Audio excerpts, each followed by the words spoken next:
Hello, ഇനി നിങ്ങളുടെ ഒരു എക്സ്ക്യൂസും എനിക്ക് കേൾക്കണ്ട. എത്രയും പെട്ടെന്ന് ആ റിപ്പോർട്ടറെയും എഡിറ്ററെയും ടെർമിനേറ്റ് ചെയ്യണം. അവരിനി ഇന്ദിര ടിവിയിൽ വേണ്ട. ഇല്ല, ഒരു മാറ്റവും ഇല്ല. ഇതെന്റെ ഫൈനൽ ഡിസിഷനാണ്. നിന്റെ ഈ സമീപനമാണ് നമ്മുടെ ചാനലിലെ വിജയം. അതുകൊണ്ട് തളരരുത്, ധൈര്യമായിട്ട് മുമ്പോട്ട് പോകും.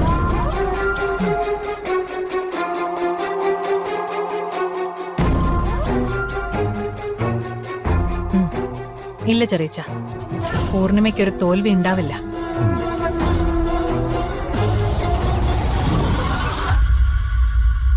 എടാ മോനെ, നീ ഒന്ന് നിന്നേ. നീ ഇന്നലെ എവിടെയായിരുന്നു?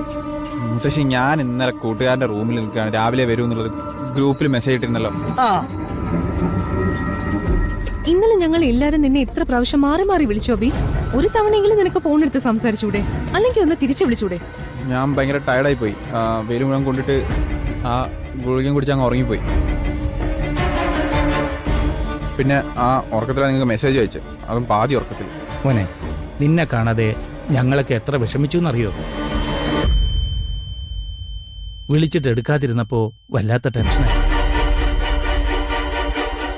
മക്കൾ എവിടെങ്കിലും പോയാ വിവരങ്ങൾ അറിയാതെ വീട്ടിലിരിക്കുന്ന ഞങ്ങളൊക്കെ എന്തുമാത്രം വിഷമിക്കുമെന്ന് നിങ്ങൾക്ക് ഇപ്പൊ മനസ്സിലാവില്ല. അതെനിക്ക് പ്രായമായി. ഞാനൊരു അച്ഛനാകുമ്പോൾ മനസ്സിലാവുമെന്ന് പറയാനാണോ അച്ഛൻ്റെ ബുദ്ധിമുട്ടുന്നത്? ഇതൊക്കെ ക്രിഞ്ച് ഡയലോഗാണ് അച്ഛൻ.